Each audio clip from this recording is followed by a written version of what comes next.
बिस्मिल्लाहिर्रहमानिर्रहीम अस्सलाम वालेकुम दोस्तों, मैं हूँ मोहम्मद हमज़ा ख़ादम। आज बात करेंगे क्या पाकिस्तान भी श्रीलंका की तरह डिफ़ॉल्ट कर जाएगा या पाकिस्तान के पास सरवाइव करने के चांसेस हैं, और पाकिस्तान के जो पास ज़र मुबादला हैं या रिज़र्व हैं वो कितने रह गए हैं। और इसके अलावा हमारे पास बेशुमार जो हैं रिपोर्ट्स हैं 2012 से लेकर 2021 तक कि पाकिस्तान के जो रिज़र्व थे वो किस दौर हुकूमत में ज़्यादा रहे और किस साल ज़्यादा रहे, और अब कितने रिज़र्व बच गए हैं पाकिस्तान के पास।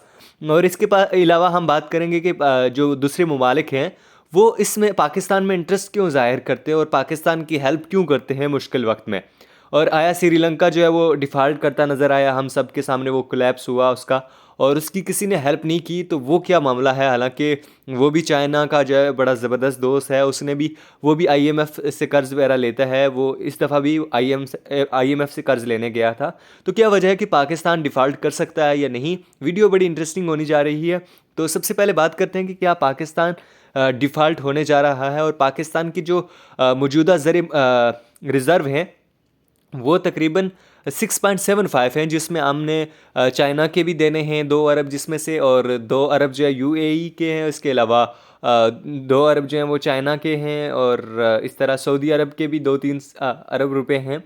तो हमारे जो टोटल रिज़र्व हैं वो जुलाई में जो है वो 9.5 थे, और अब जो हैं वो 6.75 है। मतलब विद इन 3 मंथ के हमारे जो रिज़र्व हैं उसमें 3 अरब रुपए का कोलैप्स आ जाना, इसकी क्या बड़ी वजह है। और इसके अलावा पाकिस्तान जब 2021 में था तो पाकिस्तान में जो पाकिस्तान के रिज़र्व थे, तब इमरान खान का दौरे हुकूमत था, तो तब पाकिस्तान में जो रिज़र्व थे वो 22 अरब के जो है ना वो लगभग थे।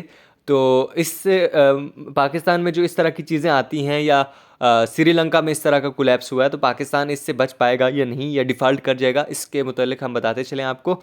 जो मेरा पॉइंट ऑफ व्यू है ये है कि पाकिस्तान जो है जब भी कोई मुश्किल पड़ती है तो पाकिस्तान के कुछ दोस्त ममालिक हैं, जिस तरह के चाइना हो गया, सऊदी अरब हो गया, यूएई हो गया, तो इस तरह के ममालिक के वो हेल्प लेता है या फिर आईएमएफ के पास चला जाता है। तो पहले क्वेश्चन ये है कि पाकिस्तान में ये जो रिज़र्व हैं ये कम क्यों हो जाते हैं, या पाकिस्तान तरक्की की तरफ गामजन क्यों नहीं होता। तो पाकिस्तान के कुछ जो मसले हैं उनमें से सबसे बड़ा मसला जो है वो पॉलिटिकल इंस्टेबिलिटी है।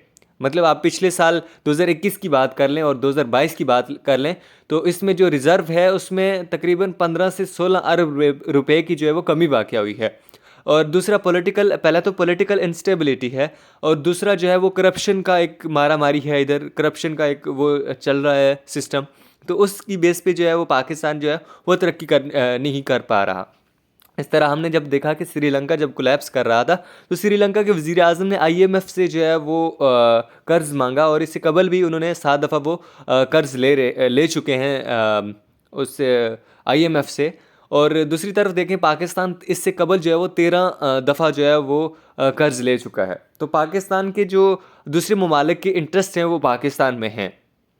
तो पाकिस्तान जो है किसी भी वक्त किसी भी मुल्क से जो है वो हेल्प ले सकता है, और पाकिस्तान जो है इंशाल्लाह कभी कोलैप्स की तरफ जो है वो बिल्कुल नहीं जाएगा। पाकिस्तान की अगरचे रिज़र्व जो है वो बड़े पैमाने पे कम हुए हैं, लेकिन पाकिस्तान कोलैप्स की तरफ नहीं जा रहा। पाकिस्तान ने चाइना, और हम ये भी बात करेंगे कि पाकिस्तान चाइना और सऊदी अरब और दूसरे ममालिक जो हैं वो पाकिस्तान में इंटरेस्ट क्यों लेते हैं। और जब श्रीलंका ने आईएमएफ से कर्ज़ मांगा तो उन्होंने इनकार कर दिया, हालांकि उनके पास बेशुमार जो है वो पैसे होते हैं, डॉलर होते हैं, तो वो कर्ज़ दे सकते थे।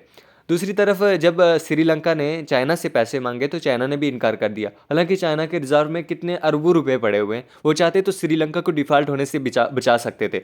अब उन्होंने चाइना भी उनका दोस्त है और पाकिस्तान भी उनका दोस्त है, लेकिन उन्होंने चाइना को बचाना नहीं चाहा, क्योंकि चाइना जो है वो लॉन्ग स्ट्रेटेजिक को लेके चलता है, आगे जो आने वाले 50 साल हैं उसको लेके चलता है। और जो दूसरे ममालिक हैं सिवाय पाकिस्तान के, वो 50 साल आगे की स्ट्रेटेजी को देखते हैं। अब चाइना को सब ने घेरा हुआ है, सारे ममालिक ने, और सारी उसकी एक मतलब वो अटेंशन वो उसके गेन करने के लिए या उसकी चीज़ें छीनने के लिए उसको सारे ममालिक ने घेरा हुआ है। तो पाकिस्तान जो है उसको रास्ते फ्राहम कर रहा है, और लॉन्ग टर्म स्ट्रेटेजी उसकी ये है कि पाकिस्तान और चाइना का जो मुश्तरका दुश्मन समझा जाता है वो इंडिया को समझा जाता है, और दुश्मन का दुश्मन जो है वो डेफिनेटली आपका जो है वो दोस्त होता है। तो इस तरह पाकिस्तान ने जब भी कोलैप्स करना चाहा, या पाकिस्तान के बेशुमार ऐसे मौके आए हैं जब पाकिस्तान जो है वो चाइना के पास मदद के लिए गया और चाइना ने मदद की, क्योंकि वो अपने लॉन्ग टर्म स्ट्रेटेजी को देखते हैं। अब अगर सऊदी अरब को देखा जाए तो सऊदी अरब ने भी पाकिस्तान की बेशतर मौक़ों पर मदद की,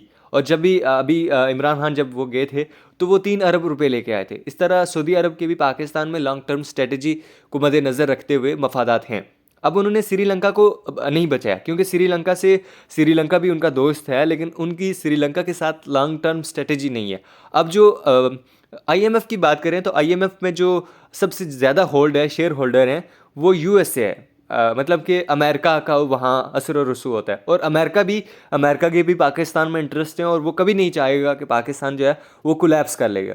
और इनकी जो पाकिस्तान और इसके मफादात हैं वो कुछ मफादात मुश्तरका मफादात हैं, जैसे कि अफ़गानिस्तान में जो तालिबान से इनकी बातचीत करवाने में पाकिस्तान जो है वो इनकी हेल्प करता है।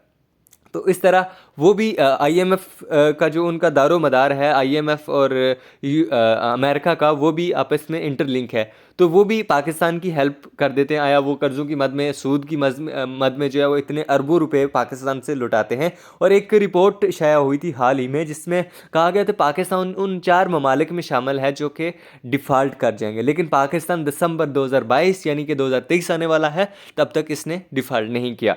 और दूसरी तरफ देखें तो श्रीलंका कोलैप्स करते हुए हमें नज़र आया सबके सामने। और अभी एक रिपोर्ट है मेरे पास, वो आपको बताता चलूँ कि 2012 से लेकर 2021 तक पाकिस्तान के रिज़र्व में कितने मिलियन रुपीज़ थे, और वो किस तरह कम होते गए या बढ़ते गए। इमरान खान के दौर में हुकूमत में क्या हुआ, नवाज शरीफ के दौर हुकूमत में क्या हुआ, वो रिपोर्ट में लाइसे खींचिए।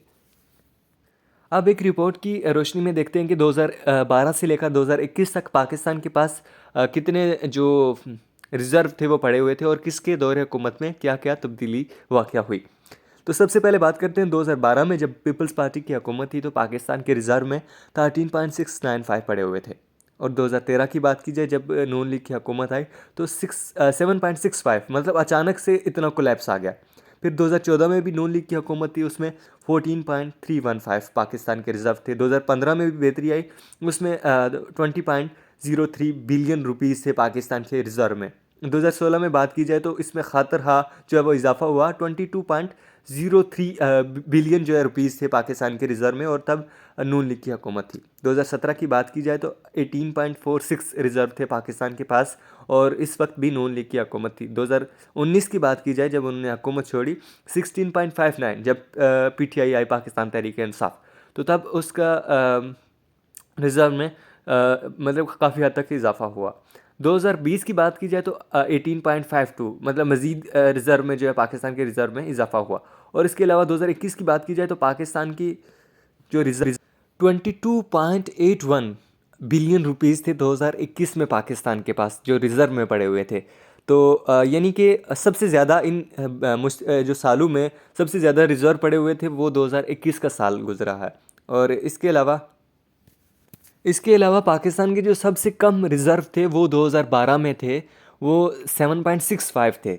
और अब 2022 में भी तकरीबन कमोबेश उतने ही रिज़र्व हैं पाकिस्तान के पास।